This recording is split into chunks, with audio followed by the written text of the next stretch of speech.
네, 안녕하십니까. 통일방송의 김영금입니다. 오늘은 북핵 문제에 발발한 지 20년 세월이 흘렀고요. 육자 회담이 시작된 지도 벌써 10년이라는 세월이 넘게 경과됐다고 말할 수 있습니다. 지금 북한 문제의 발발 원인과 경과 6차 회담의 전제 과정에 관한 수많은 분석이 있었지만 북한의 완전한 폐기라는 목적은 달성하지 않고 있고요. 이제는 북핵 문제에 대한 해결의 개념조차 불명해지고 있습니다. 그래서 과연 북한의 완전한 폐기가 목적으로 설정될 수 있을지, 혹은 보다 현실적으로 핵무기 확산을 막으면서 북한 문제를 관리하는 것이 적절한 목적이 아닌지, 북한은 지금 비핵 국가로 전개하고 있고요. 대북 관계를 유지하는 것보다 차라리 핵 국가로 인정하고 새로운 관계 설정을 하는 것이 더 나은 것은 아닌지 다양한 논의들이 전개되고 있습니다. 그래서 북한 문제는 다차원적 성격을 가짐으로써 해서 핵무기 보위 목적, 지구적 핵비 확산 레짐, 동북아 세력 균형, 미국의 핵전략, 그리고 미국 관계, 남북 관계, 북한 내부 정치 등 다양한 문제들이 지금 얽혀 있기 때문에 북한 문제이므로 이에 대한 이론적 분석도 매우 다양하게 이루어지고 있다는 점입니다. 그래서 국제정치 이론과 북한에 대한 비교 정치 이론, 거대 이론이 차원에서도 다양한 분석이 있었고요. 중범위 이론 차원에서 핵이 국제정치, 그리고 군영, 새 전략이 국제제도, 동맹, 독재의 정치구조 관영 전략 등 여러 논의들이 많이 지금 이루어지고 있습니다. 그래서 세부적으로 육자회담이 진행 과정을 둘러싸고 다자제도, 협상, 양자관계 등 주목할 만한 주제들도 많이 있다고 합니다. 그래서 문제가 이제 북핵 문제가 오랜 기간 동안 지속된 문제로서 국제정치학과 비교정치학 등 정치학의 세부 분야에서 기억하는 것은 사실이지만 막상 북핵 문제를 분석하고 해결하기 위한 적절한 이론들은 여전히 마련되지 못하고 있는 느낌이라고 말할 수 있겠습니다. 이렇게 오히려 북핵 문제가 지속되면서 한반도의 분단, 그리고 남북아의 이게 국제정치, 더 나아가서 이제 군대 국제정치의 근본을 분석하는 이론적 시각 자체에 대한 커다란 문제를 던지고 있는 게 아닌가 하는 생각도 없지 않아 많습니다. 그래서 북핵 문제를 해결하기 위해서 진행된 노력들 중 하나로서 육자회담 때로는 전진을 보이고 때로는 경제하면서 10여년 동안 지속되었다고 말할 수 있고요. 북핵 문제를 동북아 각 국가의 간의 세력 균형이 산물이자 이 논리에 따라서 진행된다는 구조적 차원에서요, 분석하면서 쉽사리 해결책이 등장하지 않는 것이 사실이라고 말할 수 있겠습니다. 그래서 육자회담은 국가들 간 세력 배분 구조라는 구조적 한계 속에서 이제 행위자들이 단위 차원의 노력을 통해서 문제를 해결하고자 한 노력이 장점이고요. 그런 점에서 육자회담은 구조와 행위자 간 관계 설정이라는 까다로운 사회과학적 분석 수학 문제가 충돌하는 현실 속의 사례라고도 볼 수 있겠습니다. 그래서 2003년부터 이제 시작된 북핵 문제 해결을 위한 육자회담의 진행 과정을 네트워크 이론의 시각에서 분석한다면, 네트워크 이론은 사회적 분야에서 주로 발달된 이론으로서 이제 사회 연결망 분석, 그리고 네트워크 이론, 양자보도 행위자들이 관계망을 강조해서 구조와 행위자 간의 전제력적 강국을 도모하는 노력을 시도하고 있다는 겁니다.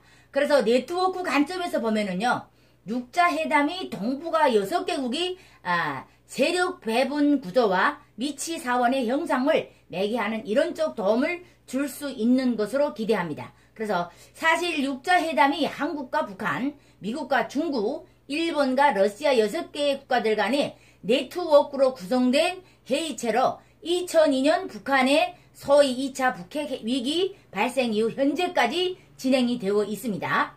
그래서 2008년에 11월 회담 이후 2013년 말 현재까지 6자 회담이 개최되고 있기는 하지만요.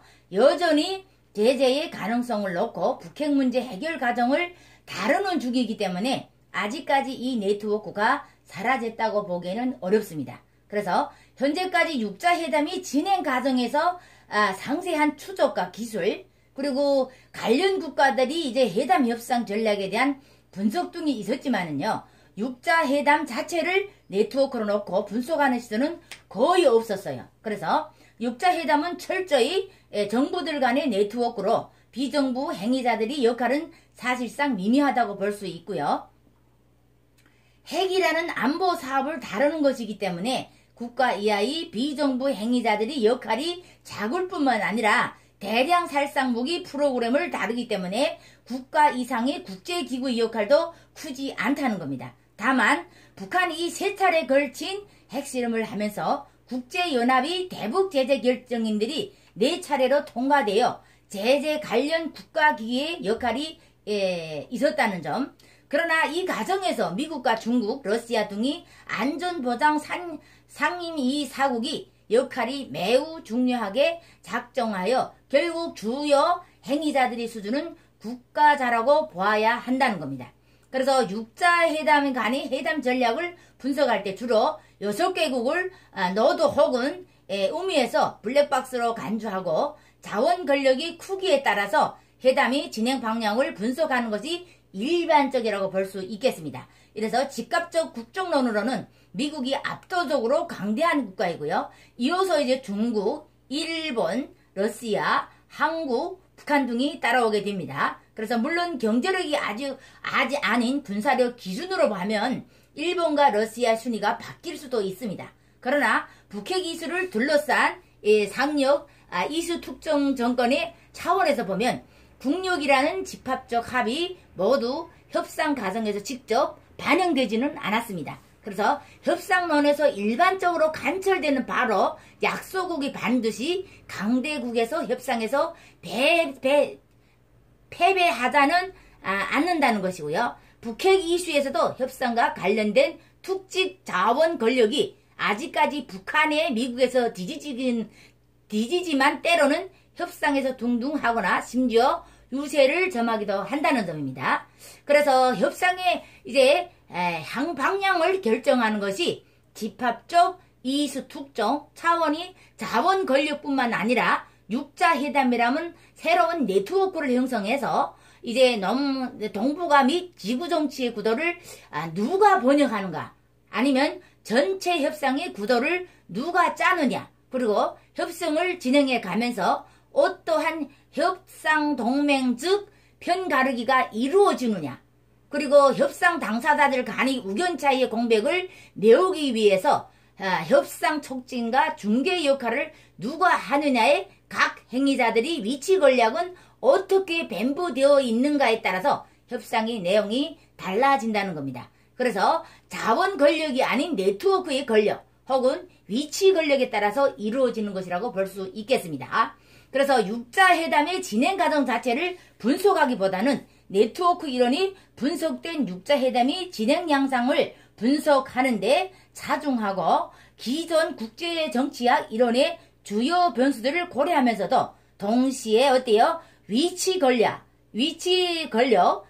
또 구조적 공백, 번역, 의무 통과점 등과 같은 개념들을 적용해서 분석해야 된다는 점 명심하시기를 바랍니다. 이 과정에서 6자 회담은 동북아에 존재하지 않는 국가들 간의 투백, 또 티자 안보험 체제로서는 제조이기 때문에 미국이 주도하는 번역 사업이 새로운 네트워크 형성이 매우 중요한 역할을 했고요. 이후 6자 회담의 장 속에서 각각의 행위자들이 이제 북한을 중심으로 하고자 노력하고 있고요. 6자 회담들 간의 지원 권력이 매우 강력하게 작용하는 과정에서 국가들 간의 전략과 이익의 네트워크가 분저에 존재하면서 협상의 진행 과정을 이끌었다고 볼 수 있겠습니다. 이처럼 국가들 내부의 대북 전략 갈래들이 어떻게 교차하는지에 따라서 6자 회담이 행방이 결정되고 이 과정에서 이제 중국과 한국은 위치 권력을 최대한 활용해서 육자회담의 주도성을 확보하자고 하였고, 결국 육자회담은 동북아 국제정치의 새로운 장을 열 수 있는 외무 통과점을 넘지 못해서 북핵 문제 해결의 주된 메커니즘으로 자리 잡지는 못하였다는 점을 논의할 것입니다. 통일방송의 김영금이었고요. 구독과 좋아요를 눌러주시기를 바랍니다. 감사합니다.